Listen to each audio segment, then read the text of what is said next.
Back at the beginning of this year, when so many people were saying, boy, we need to get these vaccines out to people because everybody wants to get their vaccine, which is largely true.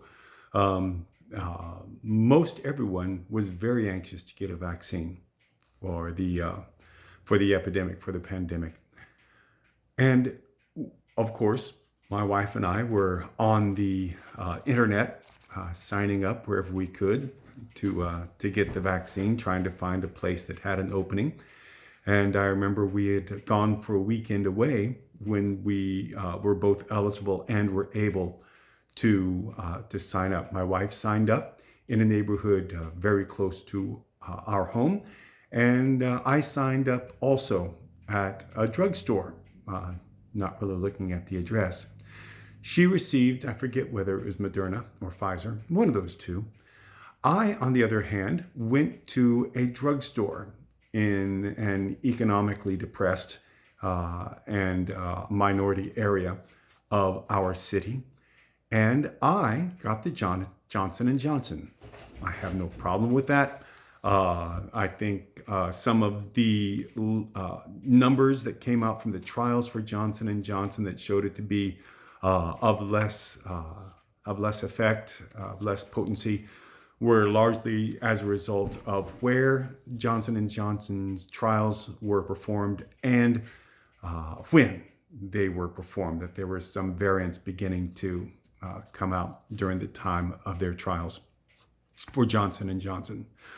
But it didn't look good. You may remember there was a mayor of one black city who said, "Don't even send me that low effective stuff. Send me the good stuff."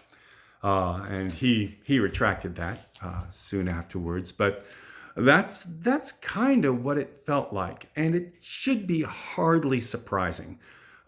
Medical care, particularly for Black individuals, but really for anybody who doesn't have insurance, and has not been great. People who, in my experience, to horrible effect, people who go into emergency rooms who do not have insurance have a very different experience from people who go into emergency rooms who do have insurance. And Republicans who say, hey, everybody has access to medical care. All they have to do is go into emergency room. Boy, oh, I hope none of the children of those people have to go into an emergency room when they don't have medical insurance. Adult children, I should say, when they don't have medical insurance. The odds of them being sent home with a couple of Percocets rather than actually having any evaluation done to find out the cause of their symptoms is very, very great. But I think this is one of the reasons why the uptake in especially the Black communities has been lower than in other communities. The experience of medical care has not been great, and there have been some horrible, execrable examples of just horrible things happening in the confluence between Black individuals and medical care. It's been shown over and over again that when Black individuals go to a doctor, they are treated very, very differently and receive less quality medical care than a person like me going into a doctor. And I think that explains quite a bit why the uptake in minority communities and Black communities in particular has in general been less than, and it also explains why the morbidity and mortality in those communities have been much higher. That, and also individuals are not in a position to take time off once they find that they have contracted the illness.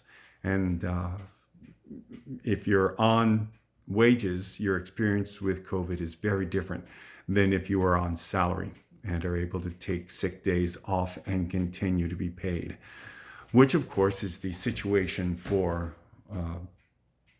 for all the individuals who have any control over the response to the pandemic. Anyone you see on a talking head uh, on the television, all of your representatives in Washington, uh, they have a very different experience if they do contract the illness than someone who has poor options for medical care, and then poor options for paying for medical care, and then has historically not been listened to once they do go to the doctor.